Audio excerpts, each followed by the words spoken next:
ನಿನ್ನೆ ವಿಡಿಯೋದಲ್ಲಿ ನಿಮಗೆ ಒಂದು ಮಾಹಿತಿಯನ್ನು ಕೊಟ್ಟಿದ್ದೆ. ಸ್ಮಾಲ್ ಮತ್ತು ಮಿಡ್ ಕ್ಯಾಪ್ಗಳ ಶೇರ್ಗಳು ರೈಸ್ ಆಗುತ್ತೆ, ಪ್ರಾಫಿಟ್ ಬುಕ್ಕಿಂಗನ್ನು ಮಾಡ್ಕೋಬೋದು ಅಂತ. ಸೊ ನಿನ್ನೆ ನಾನು ಪ್ರಿಡಿಕ್ಟ್ ಮಾಡಿದ್ದು ಎಲ್ಲೋ ಒಂದು ಮಿಸ್ ಆಗಿದೆ. ಸೊ ನಿನ್ನೆ ಆಗಬೇಕಾದಂಥ ಅಪ್ ಶೇರ್ ಮಾರ್ಕೆಟ್ನ ಅಪ್ ಇವತ್ತಾಯಿತು.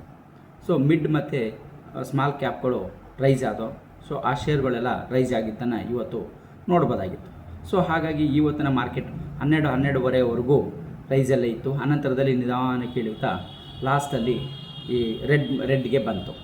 ಸೊ ರೆಡ್ಗೆ ಬಂದರೂ ಕೂಡ ಅಂಥ ಒಂದು ಡೌನ್ ಫಾಲ್ ಏನು ಕಂಡು ಬರಲಿಲ್ಲ ಇವತ್ತು.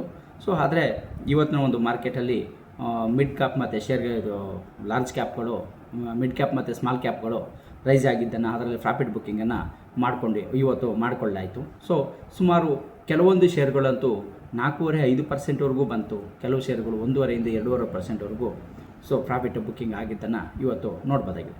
ಸೊ ಇಲ್ಲಿ ನಾವು ನೋ ಲಾಸ್ ಓನ್ಲಿ ಪ್ರಾಫಿಟ್ ಅನ್ನೋ ಈ ಒಂದು ತತ್ವದ ಆಧಾರದ ಮೇಲೆ ಈ ರೀತಿಯಲ್ಲಿ ಯಾವಾಗ ಶೇರ್ನ ರೈಟು ಜಾಸ್ತಿ ಆಗುತ್ತೆ, ನಾವು ಕೊಂಡುಕೊಂಡಿದ್ದಕ್ಕಿಂತ 2% ಅಥವಾ 3% ಜಾಸ್ತಿ ಬರುತ್ತೆ, ಆವಾಗ ಸೇಲನ್ನು ಮಾಡಬೇಕು, ಅದರ ಪ್ರಾಫಿಟ್ ಬುಕ್ಕಿಂಗನ್ನು ಮಾಡ್ಕೋಬೇಕು.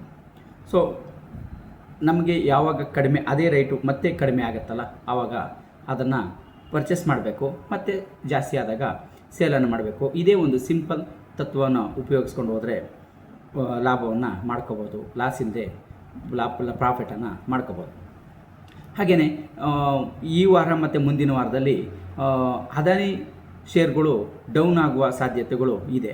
ಏಕೆಂದರೆ ಅದಾನಿ ಎಂಟರ್ಟೈನ್ಮೆಂಟ್ಗೆ, ಅದಾನಿ ಒಂದು ಸಂಸ್ಥೆಗೆ ಸಂಬಂಧಪಟ್ಟಂತೆ ಒಂದು ಮಾಹಿತಿ ಬರ್ತಾ ಇರೋದು ಅಮೇರಿಕದಿಂದ.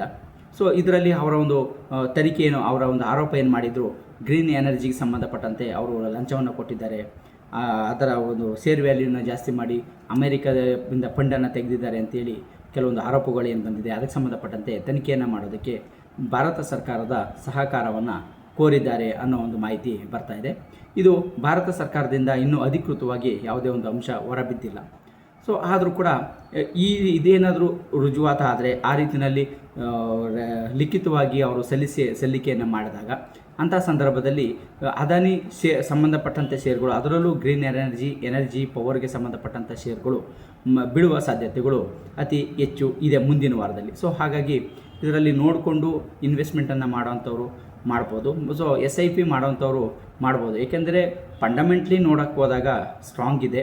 ಸೊ ಹಾಗಾಗಿ SIP ಮಾಡೋದ್ರಿಂದ, ಅಂದರೆ ಕಡಿಮೆ ಆದಾಗ SIP ಮಾಡೋದ್ರಿಂದ ಒಂದು ಪ್ರಾಫಿಟನ್ನು ಪಡ್ಕೋಬೋದಾಗಿದೆ. ಸೊ ಪ್ರಾಫಿಟ್ ಬುಕ್ಕಿಂಗನ್ನು ಮಾಡ್ಕೊಳ್ಳೋಂಥವ್ರು ನೋಡಿ ಈ ವಾರ ಮತ್ತು ಮುಂದಿನ ವಾರದಲ್ಲಿ ಅದನ್ನು ನೋಡಿ ಅದರ ಒಂದು ಆಗು ಹೋಗುಗಳಿದೆ, ಮತ್ತು ಇನ್ನು ಏನು ವರದಿಗಳು ಬರುತ್ತೆ, ಇದಕ್ಕೆ ಸಂಬಂಧಪಟ್ಟಂತೆ ಭಾರತ ಸರ್ಕಾರ ಏನು ಮಾಹಿತಿಯನ್ನು ನೀಡುತ್ತೆ ಅನ್ನೋದನ್ನು ನೋಡಿಕೊಂಡು ಆ ಒಂದು ಶೇರ್ಗಳಲ್ಲಿ ಪ್ರಾಫಿಟ್ ಬುಕ್ಕಿಂಗ್ಗೆ ಮುಂದಾಗಬೇಕು.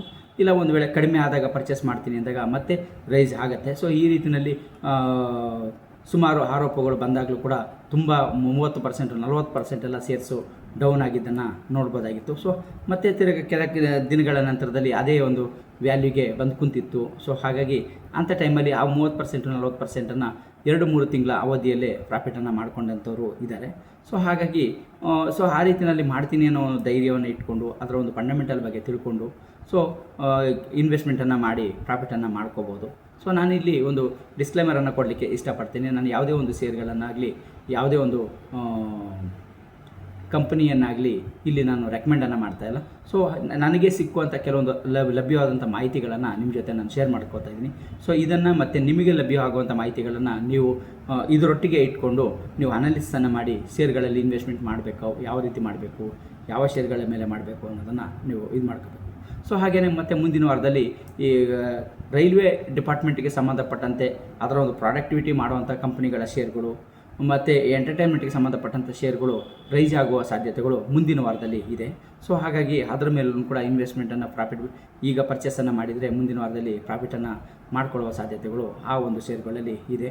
ಸೊ ಈ ಮಿಡ್ ಕ್ಯಾಪು ಮತ್ತು ಸ್ಮಾಲ್ ಕ್ಯಾಪ್ ಬಗ್ಗೆನೇ ಮಾತ್ರ ಹೇಳ್ತಾ ಇದ್ದೀರಿ ಅಂತ ಕೆಲವರು ಕೇಳ್ತಾರೆ.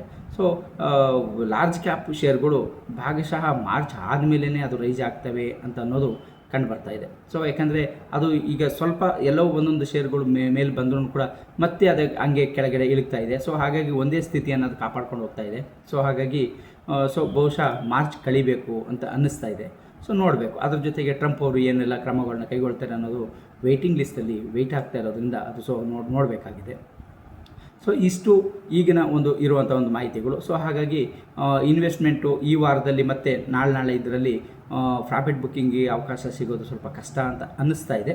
ಆದರೂ ವೆಯ್ಟ್ ಮಾಡಿ ನೋಡಬೇಕಾಗತ್ತೆ. ಸೊ ಮುಂದಿನ ವಾರದಲ್ಲಿ ನೋಡಬೇಕು. ಈ ವಾರದಲ್ಲಿ ಕೊನೆಯ ಅಂದರೆ ಶುಕ್ರವಾರ ಶನಿವಾರ ಏನು ಅಂಶಗಳು ಏನೆಲ್ಲ ಡೆವಲಪ್ಮೆಂಟು ಬೆಳವಣಿಗೆಗಳು ಕಂಡುಬರುತ್ತೆ ಅನ್ನೋದನ್ನ ನೋಡಿಕೊಂಡು ಮುಂದಿನ ವಾರದವನ್ನು ನಿರ್ಧಾರ ಮಾಡ್ಬೋದಾಗಿದೆ.